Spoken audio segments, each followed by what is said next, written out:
relationship between those two. Thank you for turning on the video. So merger is going to bring enhanced technology capabilities. There will be no interruption in services. The people and the platforms are staying the same. NWEA will still be NWEA. More information can be found at the link. That's the announcement. And as I have fielded some concerns about this, number one is Allie will remain with us. Allie is Allie, and she'll remain in her role, providing you with the support that is so important through professional learning. So more about that merger at the link if you are interested. Also a reminder, when students and or proctors run into anomalies in the testing experience, please contact partner support to report them. NWEA is going to escalate the issues to the appropriate teams to make sure there is a quick response. And for example, some of the things that have happened, and we want to make sure that NWEA gets this, is students are answering incorrectly, but the CAT sent them to a higher grade level standard. So this may indicate an issue, of course, that NWEA certainly needs to be aware of and then can troubleshoot. Another one is answer choices are incorrect or confusing. We want to make sure that those are specifically noted and dealt with expeditiously. Remember, please do not take pictures of the screens to show what we're talking about. Just use your words and forward those on to NWEA customer service. You can always report them to us and we'll forward them on, but it's just a quicker pipeline if you go directly to NWEA. And the question is, how would we know if the CAT sent them to a higher grade level standard if they got one wrong? I'm just letting you know that this was one of the issues that was reported to us. So I don't know how they, other than looking at one of the reports. Allie, there is a report out there, yes, that they can look at for ALDs or something? It goes by each question and what standard, but it doesn't go in the order. So you wouldn't know if they took this question first versus this question second. So that I'm with Bethany. I think it would be kind of hard to tell on that one. Okay. All right. Good to know. Thank you for that clarification. And Trudy, maybe I'll just jump in. This is Ricky from NWA. Sure. Yep. As well. On that point, that's just an example that we haven't had a chance to connect with that person to find out if they're looking at their report and maybe interpreting it wrong or not. So it doesn't indicate that there actually was this issue. Mm-hmm. It's simply easier for us to get the information we need if the districts call the partner support. Okay. So great. Thank you. Mm-hmm. Appreciate it. Okay, TAC meeting was held on January 12th. The minutes are found at the link, and the meeting gave NWEA an opportunity to share evidence of validity. Conversations with the TAC will continue with DRC and ACT providing their claims and their evidence of validity as well at successive TAC meetings. So DRC will be presenting in March and ACT will be presenting in April. And those TAC meetings are public meetings. So if you are interested, you are welcome to listen in. Okay. Okay. Someone reshare the slide link, please. Okay. Important dates. These come from the DAC newsletter, so I'm sure that you've all seen these before if you've opened that up and taken a gander at it. I just wanted to make sure that these were front and center again, specifically around the ACT accommodations request window. It's closing in 1 week. So if you have not taken care of those things, please check with your, is that your TC, Iris? Is that who it is?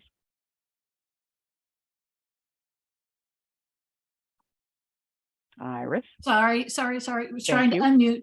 Yes, whoever does your accommodations, because it might not be the TC, but yeah, whoever is in charge of that. Yes, and the question in the TAC was, or in the chat was, can you actually test on January 31st? I believe you can. Maggie or Ricky? Yes, you can test through close of business on 1/31. Excellent. Thank you.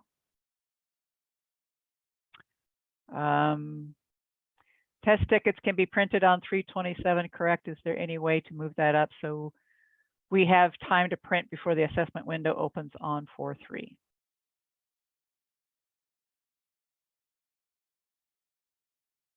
Ricky, is that something you can answer? We can discuss the tree to see if it's possible to get that date moved up. So we'll take that back and we'll connect with you and Maggie about that. Okay, thank you very much. Yeah. All right, so important dates for NSCAS alternate. Student test management for spring opens on February 20th, and there are spring test administration trainings you may take either or participate in on the 28th or on March 2nd, one or the other. They, as is the case with all administrative trainings, they are recorded. And so if you can't make it that particular time, you have access to those. ALPA 21 and Alt ALPA. The test window for the Alt ALPA is February 1 to 3/31. The ALPA 21 summative test window has been extended by 1 week.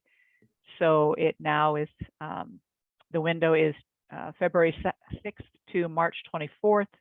Paper and Braille tests may be ordered until the 17th of March. And then the summative training is on February 7th. And again, you can choose which training you attend, and it is recorded. Okay. Formative Assessment Supports Network. The Formative Assessment Supports Network, one of the pieces to the supports network is coaching, instructional coaching. We are looking for instructional coaches to join our second cadre. Our new cohort is starting this spring. And some of the things that the coaches work with teachers, strengthening their assessment literacy, providing professional learning experiences that include coaching for teachers and school leaders. So the coaches themselves are receiving professional learning experiences, structures and resources that they may use to activate PLCs, workshops and webinars that can be offered both synchronous and asynchronously to the coaches. And then of course, there are resources on how to better implement formative assessment practices in the classroom. Allie has dropped the FASN brochure, and we certainly hope that you take the opportunity to check it out. The Formative Assessment Supports Network link is also in the PowerPoint in the title here. Anything else you'd like to say, Allie? This is some of the work that Allie does for us. Yep, this new cohort that we're starting, the teachers go through coaching and resources and instruction, and then they also get the latest responsive teaching and learning cycles from NWEA. So they get nurturing collaborative learning spaces and building learning paths for students. So the coaches' practices with formative assessment practices and assessment literacy is bolstered as well. So great PL for coaches, for those teachers that are leading different PLCs in buildings. So just a great network to get resources for the classroom for formative assessment practices. So just wanted to put that out there. And then Trudy, I'm not sure if Melissa has a question on FASN or on the important date. So Melissa, your hand was up. Okay, I'm sorry. Yes, Yeah, Melissa. that's okay. I just wanted to clarify. I think it had to do with like Violet's question on the NSCAS growth important dates. When it says the management opens 2/20, that doesn't include tickets? Is tickets a separate date? Because she was asking about, so if management opens for spring on February 20th, can we be printing tickets then, or there's a separate date for tickets? This is Ricky. There's a separate date for tickets. Okay. So yeah, on the 20th, you can start, looking at your rosters and things like that in terms of like students where they're at, like maybe getting them, any demographic information updated, that sort of thing. Any of the work besides the tickets that you'd be doing in NSCAS growth for preparation in spring. And then on the 22nd, of course, you have the training with Alex and our team. Yeah, then I would second that, trying to get that date moved up for tickets opening if possible. All right. Thanks for the other voice. Thank you. Appreciate that. All right. So NSCAS FAQ. I'm going to stop sharing and send this on to Allie.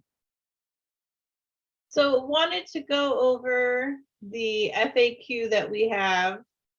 There's the different sections, and just wanted to make sure that you were aware of some of the pieces that we have that are coming through that you can use for communication with teachers and with school boards and with other stakeholders about NSCAS growth.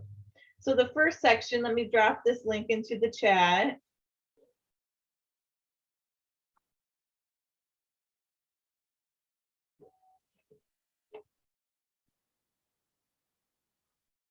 And so that you can follow along. What is NSCAS growth? It's a new statewide assessment system that embodies, or what is NSCAS? The NSCAS system embodies a holistic view of students and helps them prepare for success in post-secondary education, career, and civic life. And then remember that our NSCAS growth is one measure included in the NSCAS system. NSCAS growth consists of assessments in the fall, optional in the 22-23 school year. Winter is always optional, and then spring is mandatory for math and ELA in grades 3 through 8. The benefits are to help unify district and state assessments that measure student academic growth. Why did we change? The state board really wanted to go down the path of a new strategic plan looking at guidance to guide the direction of education in Nebraska over the following decade. So as part of the process, NDE and the board engage in a wide range stakeholders to help lead this. So what inputs have educators and district leaders had in the decisions? 6 years ago, we began the conversations and with the key voices across the state with educators, families, students, and community groups. So we talk about the design and the instructional weeks that are taken into account. Our default weeks are at the 4th, 20th, and 32nd week respectively, using that MAP growth norms for fall, winter, and spring. NSCAS provides achievement norms for those same instructional weeks. How will NSCAS measure student growth? The NSCAS growth summative scale allows for student growth to be measured on a scale using at least 2 points in time, including within a school year and across school years, as students move in progress year over year. More students engage in fall and winter NSCAS growth. The trend data from fall to winter to spring will be provided for the basis of these. So we'll get information on that. How does it establish cut scores? We go through the standard setting process. In this next summer, we know ELA standard setting. We're not sure about math. Jonathan, you had a question? Sure. Is my voice working? Yeah. Thanks. On the first page, point number 3, I get that that's historic, but I just wanted to ask, in the context of our last meeting, the same state board approved that we're doing this, that we're only required to do this once next year. In the So spring, it is still correct. optional for fall and winter, correct? So is there a point at which item number 3 might be archived as this was their initial thinking and we're getting to something different? Because it seems a little bit like we're not on the path we used to be on? I think that the path that we're still on is to be determined. I think that's what the state board is going for, and not requiring NSCAS growth, but still making it available for schools if they so choose. Okay. So just want to make sure, and I know this has been out, certified facilitators have seen this, DACs, you've probably seen this, but just want to make sure that we know optional in the winter, always optional. That's one piece that I think there's been some confusion on. How similar are NSCAS growth scores to map growth RIT scores? A RIT score is a RIT score, so we can compare those. How are the test questions developed for NSCAS growth? We have content specialists either review or write those. All NSCAS growth items have been reviewed and approved by the Nebraska educators before they appear on the test. So what reports are available? There's reports available in the management system that go on, and it goes to the specific standard level of each question, so you know about each question. And then we have our new student test engagement metrics that also allow you to know what tools they used, how long students spent on each question, and how engaged they were with the test. So that was new in the winter. So those metrics are available now. When do stakeholders receive reports? Within 72 hours. Most of the time, people are getting those almost immediately. How should NSCAS growth be used by educators? It's one tool. Remember that it is not the only be all end all, that it is just one measurement that we take. And it includes information for their performance level. And then it helps with instructional planning with the Achievement Level Explorer tool. And I will show that in just a minute. I don't know how many people have seen that. That Achievement Level Explorer tool is really valuable for the ALDs. What detail about student performance will we have? It'll give you information about the item level for individual students. You can integrate it with decision-making for students. It talks about some of the differences between MAP growth and NSCAS growth.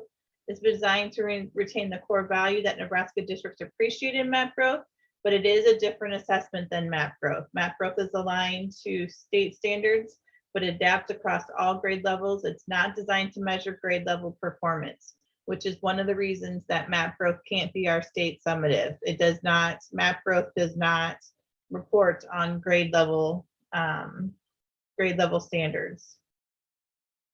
It talks about how much time is needed.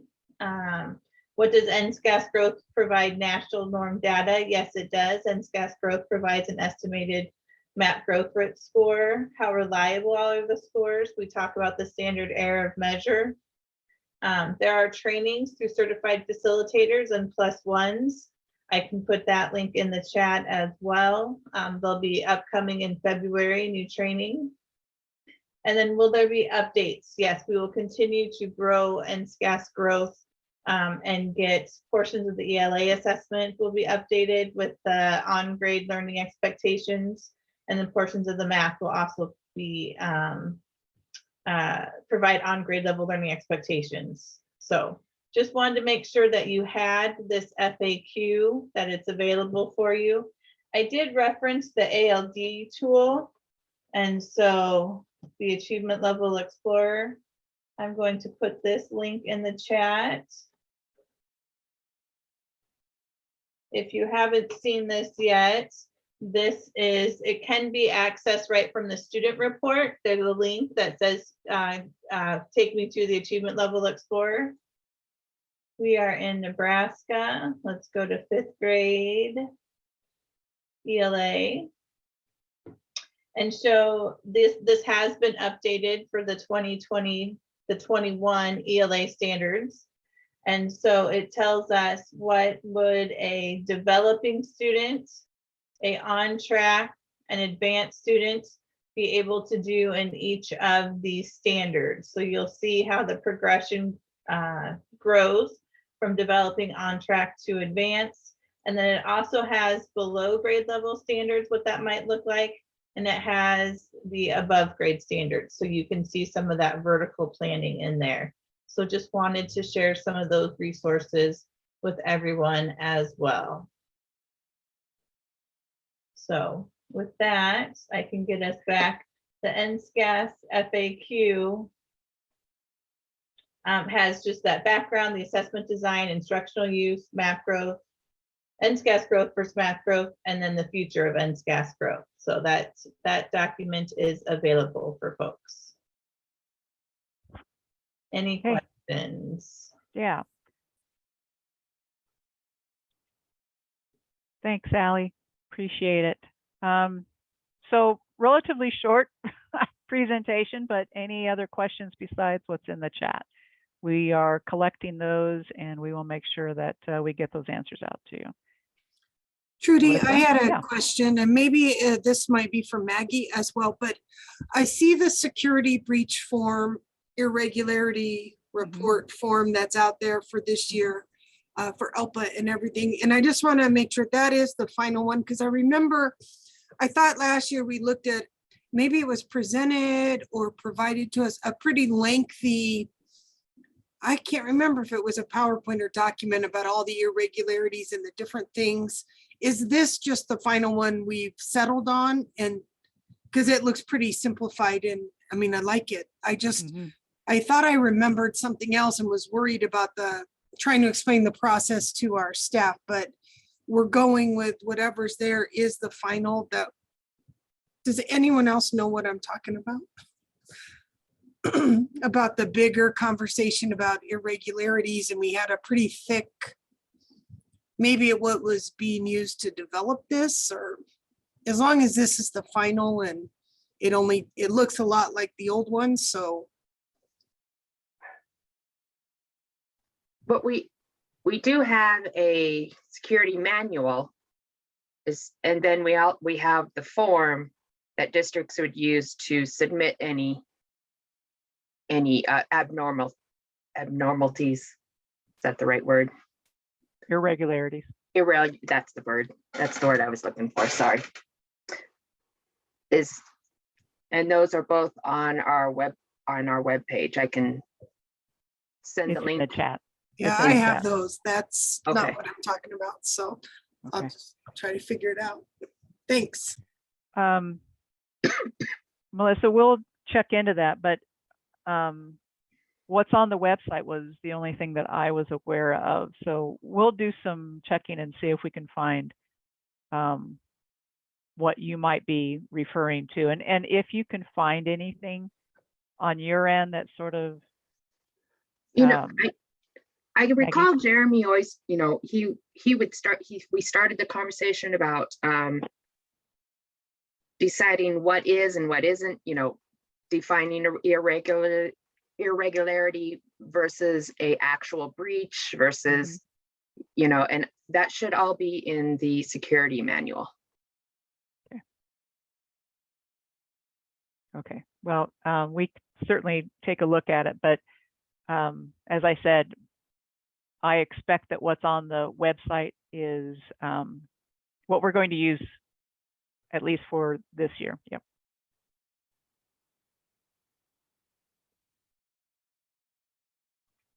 Any other questions?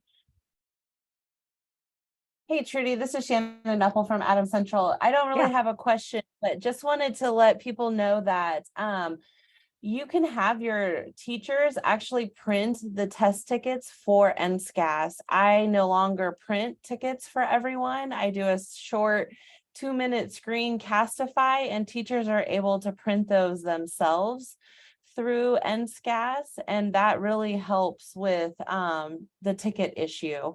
Not that I do think we need to have them before the March 27th date, but I just wanted to maybe help some districts that haven't done the NSCAS testing, that teachers print their own test tickets now at our district.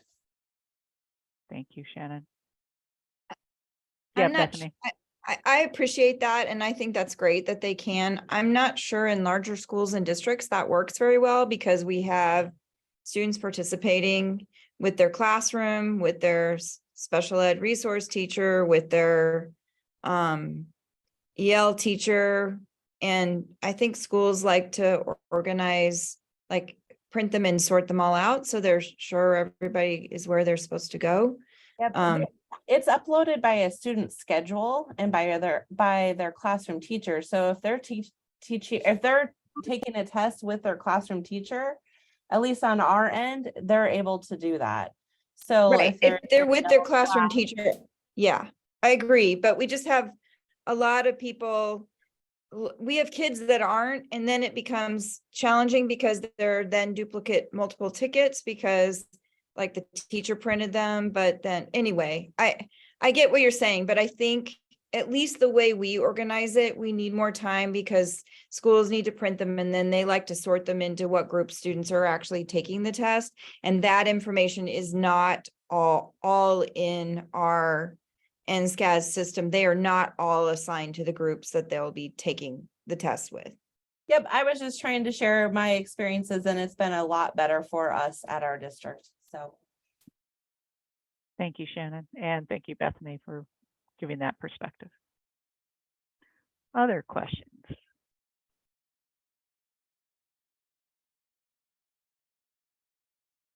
Okay.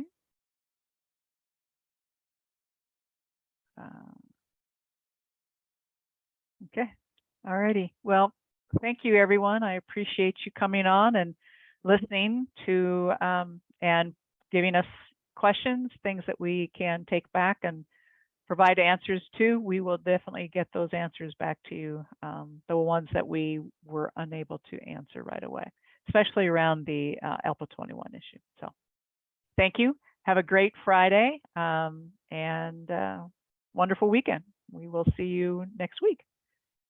Bye.